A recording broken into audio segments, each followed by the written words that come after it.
तो समस्त को आम नुआ वीडियो के बहुत सारा स्वागत। तो आज्ञा मैंने जेन मैंने भी चाषी हन तो ई वीडियो से मान लगी। तो जेन मैंने चाष करसन आ गोटे फार्मर आईडी भी अच्छे तार संगे चाष करबार संगे संगे जदि अलगा कैंसी भी काम करूछन बोले आपण मान लगे ई वीडियोटा पूरा हेल्पफुल हो पारबा। क्या थिले बोले आमर ओडिशा गवर्नमेंट गोटे नुआ स्कीम लॉन्च करिछे जेनथी कि आपण मानकु बहुत बेनिफिट मिली पारबा। जेनता कृषि जंत्रपाति रे छाड़ हला किबा आपण सार द्रव्य हला एंता बहुत सारा किसी आपण मानकु डिस्काउंट मिली पारबा। तो जेनता कि ई श्रम कार्ड रे आपण माने रजिस्ट्रेशन करथिले जेनो हम पैसा पामु आउ बहुत सारा बेनिफिट मिलबा बोले आपण एंता रजिस्ट्रेशन करथिले तो हेंता किसी बेनिफिट ई श्रम कार्ड रे नै मिली।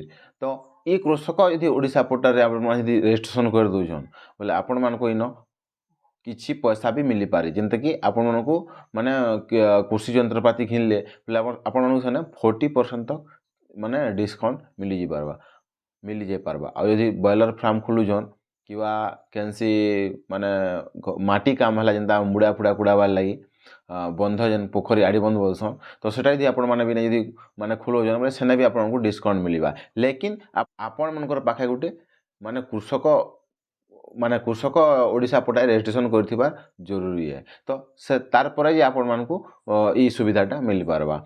तो देखुन आपण माने यदि गुटे चाषी हन तो मैं रिकमेंड करमी जे आपण माने ई पोर्टल निहाती भाबे रजिस्ट्रेशन करू।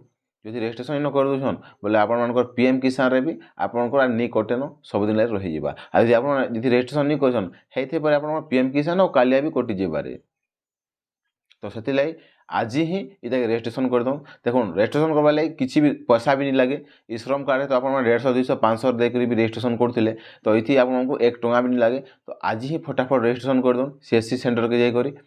आज जो मोबाइल रजिस्ट्रेशन करवा लगे चाहून तो कमेंट बॉक्स में कमेंट करूँ जे आपको बतेदेमी केनता मोबाइल रे ही रजिस्ट्रेशन करासी। डिस्क्रिप्शन रे लिंक देदेमी कृषक पोर्टल काଣା डॉक्यूमेंट काଣା सब लागुचे पोर्टल केनता सब चेक करन। जदि आप जानिछन रजिस्ट्रेशन करतन आ जदि नहीं जानबा बोले कमेंट करूँ आ गोटे वीडियो बनेदेमी आपण मनकर लागि जेनथि कि आपण मनकु सुविधा हे पारबा।